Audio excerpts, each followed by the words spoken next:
Next administrative relation बा प्रशासनिक संपर्क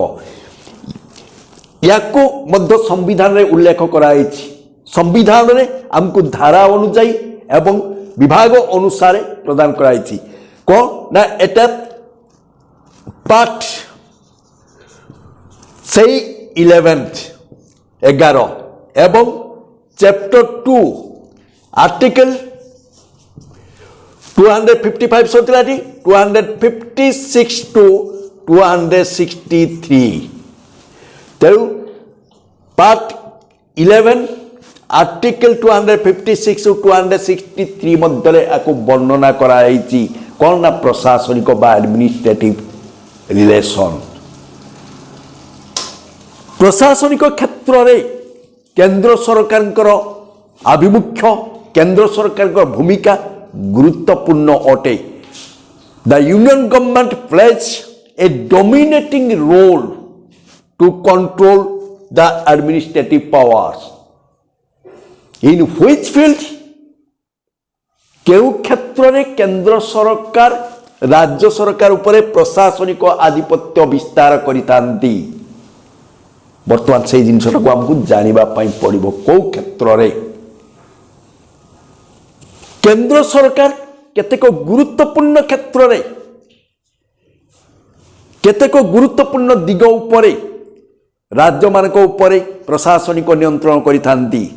सेगुड़िक क ना प्रथम हेउछि क ना राज्यपाल को नियुक्ति करी राज्यपाल governor is the agent of the union government केंद्र सरकार एक प्रतिनिधि भाव में से राज्य मानक नियुक्ति पाई थांती राज्यपाल को जदि तो राष्ट्रपति नियुक्ति दे थांती it means the president is the appointing authority of the governor राज्यपाल एक अपॉइंटिंग बा नियुक्तिदाता अधिकारी होउचंदी के ना राष्ट्रपति किंतु वास्तव भाव में president gives appointment to the governor of any state जेकोसी राज्य रे राज्यपाल को नियुक्ति देवा पाई प्रधानमंत्री को परामर्श ही एकांत आवश्यक प्रधानमंत्री ही राज्यपाल को नियुक्ति देवाई राष्ट्रपति को परामर्श दे थांती तेणु the president according to the advice according to the consult of the prime minister appoints the governor तेणु जेहेतु गवर्नर कौन सी राज्य रे नियुक्ति पाई थांती राज्यर मुख्य हिसाब रे he observes he notices he looks about the administrative affairs of the state राज्यर प्रशासनिक कार्यकलाप संपर्क से लक्ष्य रखी थांती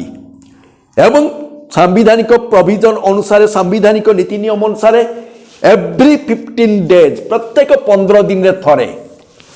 प्रत्येक 15 दिन रे थरे राज्यर प्रशासनिक संपर्क कार्यावली को केंद्र सरकार को बा राष्ट्रपति को अवगत कराई थांती जहाद्वारा कौन होची जहाद्वारा राष्ट्रपति राज्यर प्रशासनिक संपर्क कार्यकलाप जानी से अनुसार राज्य हुए तो राष्ट्रपति शासन जारी कर पारते तेणु राज्यपाल 15 दिन विवरणी को रिपोर्ट को कहुची पाक्षिक विवरणी कारण गोटे मास केते पक्ष दुई पक्ष एवं 15 दिन होची गोटे पक्ष तेणु 15 दिन रे राज्यपाल प्रदत्त विवरणी कहुची पाक्षिक विवरणी कहुची तेणु से विवरणी अनुसार राज्यर प्रशासनिक संपर्क में केंद्र सरकार अवगत होती जदि सांविधानिक व्यवस्था अनुसार राज्य सरकार माने आईन को सुचारू रूपे परिचालना करि पारनंदी बा आईन को ठीक मार्ग रे नेउनांती बा विशृंखलित देखा जाउची तेणु से क्षेत्र में प्रधानमंत्री बा केंद्र सरकार को अनुमोदन क्रमे राष्ट्रपति संपृक्त राज्य रे राज्यपाल राष्ट्रपति शासन बा राज्य जरूरीकालीन परिस्थिति घोषणा करि पारंती एवं आउ एक गुरुत्वपूर्ण दिग होची आर्टिकल 312 धारा संविधान धारा 312 रे आर्टिकल 312 रे उल्लेख कराई कौन ना केंद्र सरकार UPSC union public service commission लोकसेवा आयोग द्वारा आईएएस आईपीएस आईएफएस प्रभृति उच्चाधिकारी मानू परीक्षा कराई नियुक्ति प्रदान करिथांती तेणु जेहेतु केंद्र सरकार एमानंकु नियुक्ति देइथांती सेमाने केंद्र सरकार प्रति अधिक आनुगत्य प्रकाश करथांती तेणु फल कौन होउची ना सेमाने राज्य मानकर नियुक्ति पाउथिले सुद्धा केंद्र सरकार प्रति अनुरक्ति रहिथांती तेणु केंद्र सरकार एमानंक माध्यमरे केंद्र सरकार एमानंक माध्यमरे राज्यर प्रशासनिक संपर्क विवरणी को हस्तगत करैथांती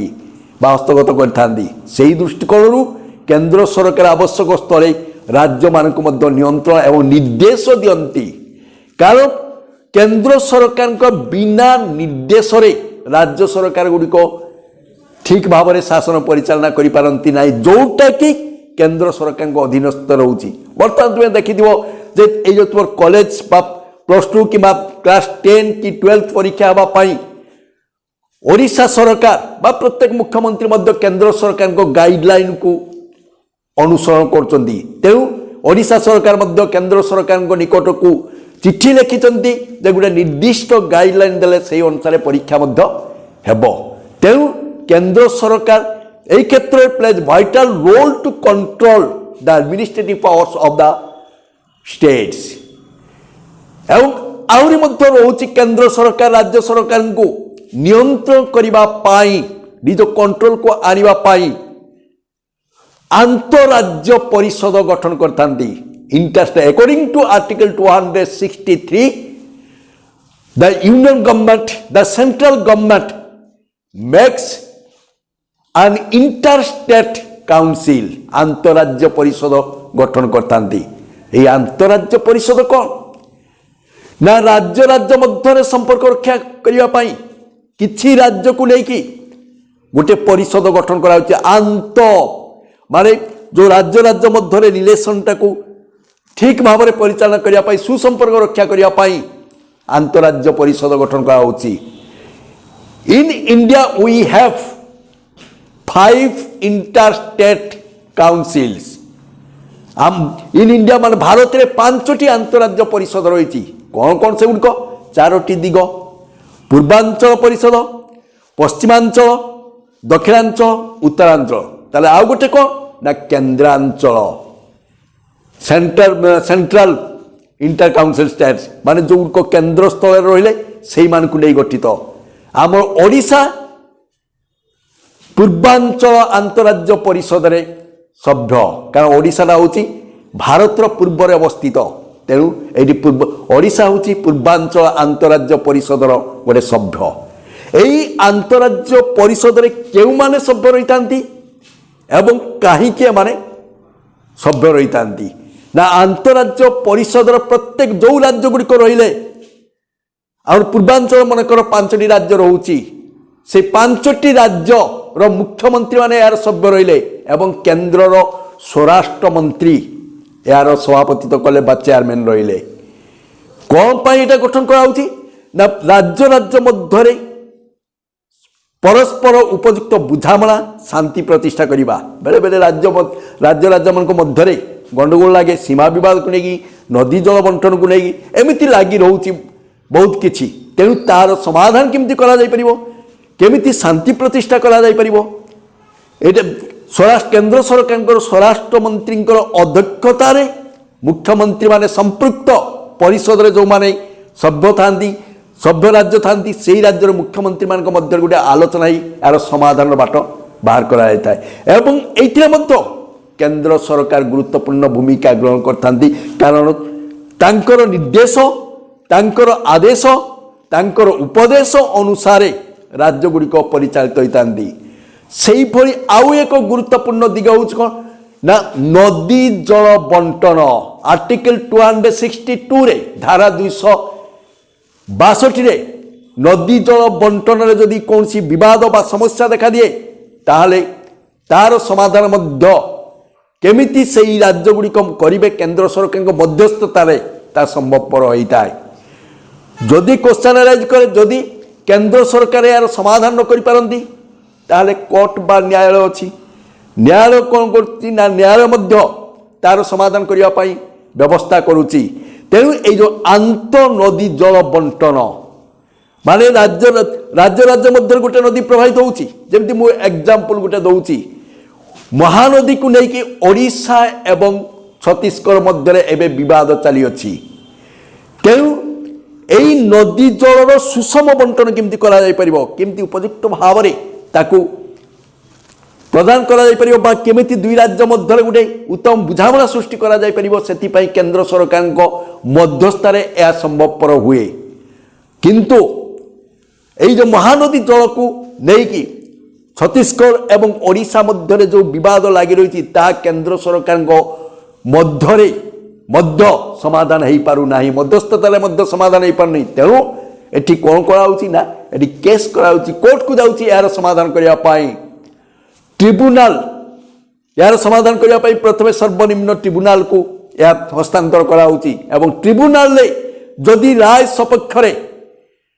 अन्य गोटे राज्य जदि संतुष्ट न हुए ताले से हुए तो सुप्रीम कोर्ट करि पारे एही परि भाव रे समाधान करिया पाई किंतु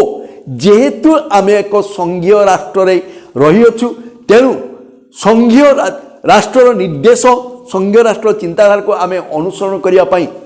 कौन करूछु ना केंद्र सरकार को निर्देश केंद्र सरकार को अनुरोध को आमे रक्षा करूछु और सही परि केंद्र राज्य मध्य आउ एक उत्तम संपर्क रहुछि को ना फाइनेंशियल रिलेशन जोटा कि आर्थिक संपर्क फाइनेंशियल रिलेशन एटा केते ना संविधान रो आर्टिकल 264 जाइतला 263 जाइतला 264 टू 300 बहिरा अछि देखिबो आर्टिकल 264 टू 300 मध्य रे एवं या पार्ट एटा 11 ए दुइटा हला 11th एटा हला 12th पार्ट 12 एवं चैप्टर 3 रे एटा उल्लेख कराइछि पार्ट 12 एवं चैप्टर 3 रे एटा उल्लेख कराइछि फाइनेंशियल रिलेशन मीन्स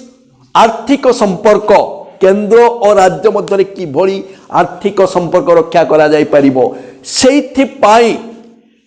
केंद्र सरकार कौन करता गोटे हिस्सा 148 धारा रे आर्टिकल 148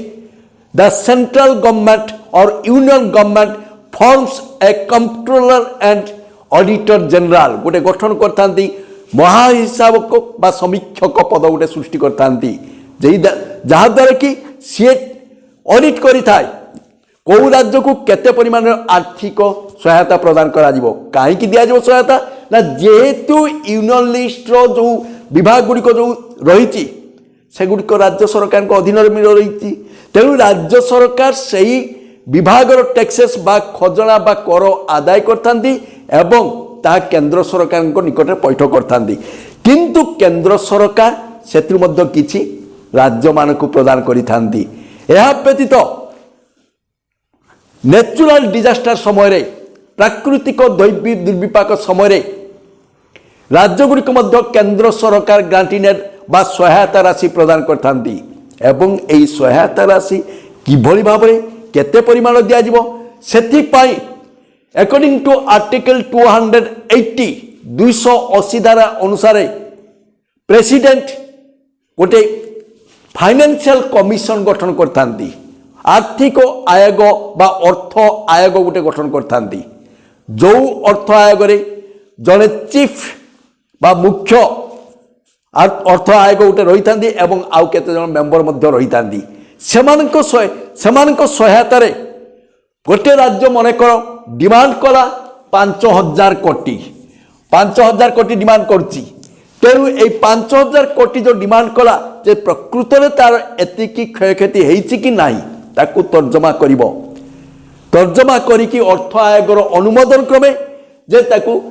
1500 कोटी पर्यंत करोड़ पर्यंत दिया जाऊ तेणु यही अर्थ आयोगर सुपारिश क्रमे अर्थ आयोगर अनुमोदन क्रमे केंद्र सरकार राज्य मानक सहायता प्रदान करथांती एहा व्यतीत जदि कौन राज्य रे बा कौन देश रे जरूरी परिस्थिति आर्थिक जरूरी परिस्थिति राज्य मानक तो पारिबनी तेणु देश में जदि जरूरी परिस्थिति जारी होता है आर्थिक बा अर्थ जरूरी परिस्थिति आर्थिक जरूरी परिस्थिति से समय केंद्र सरकार राष्ट्रपति अधीन रही था केंद्र सरकार भी ना राष्ट्रपति एवं केंद्र सरकार परामर्श अनुसार राज्य मानक आर्थिक सहायता प्रदान कराइता एहीपरि भाव में केंद्र सरकार राज्य सरकार उपरे निजर आधिपत्य विस्तार करिथांती एवं एई जो व्यवस्थापिका प्रशासनिक संपर्क एवं आर्थिक संपर्क जरिया केंद्र सरकार राज्य मान को नियंत्रण करथांती एइथिपाई याकू आमर जो संघीय व्यवस्था रही से संघीय व्यवस्था को समालोचना करी कहा जाइछि कौन ना federal in form but unitary in spirit federal भाया देखा संघवाद भाया देखा किंतु कार्यत होची ऐकिक तेणु केंद्र सरकार जो चिंताधारा केंद्र सरकार जो आभिमुख्य ता निजस्व नुहे संविधान उल्लेख कराई कारण संविधानविद माने जेतेबेले भारत को एक संघीयवाद रूप देवाई चेष्टा कले सेतेबेले सेमानक उद्देश्य थिला को ना राज्य गुड़िक अनुसरण करेंगे राज्य गुड़िक फॉलो करेंगे मानी राज्य गुड़िक मानिबे एवं केंद्र सरकार सांविधानिक व्यवस्था अनुसार जहाँ किछि करिबे किंतु वर्तमान परिस्थिति रे जो रही कौन होची ना केंद्र सरकार राज्य मान को अधिक भाव निज अधीन को रखा चाहूना बर्तमान आमर होची कौन ना संयोगवादी संघवाद कोऑपरेटिव फेडरलिज्म तेणु मोटामोटी भाव में सांप्रतिक परिस्थिति रे सांप्रतिक परिस्थिति रे आमे संघीयवाद जो कहूँ ताऊँ संयोगवादी कोऑपरेटिव सहयोगी ता संभवपर होची तेणु कौन सी राज्य को एकछत्रवादी शासक भाव में परिचालना न करी केमिति बुझामणा भितर करा जाय परिबो सेति पय गुरुत्व दिया होउछु thank you chapter is over.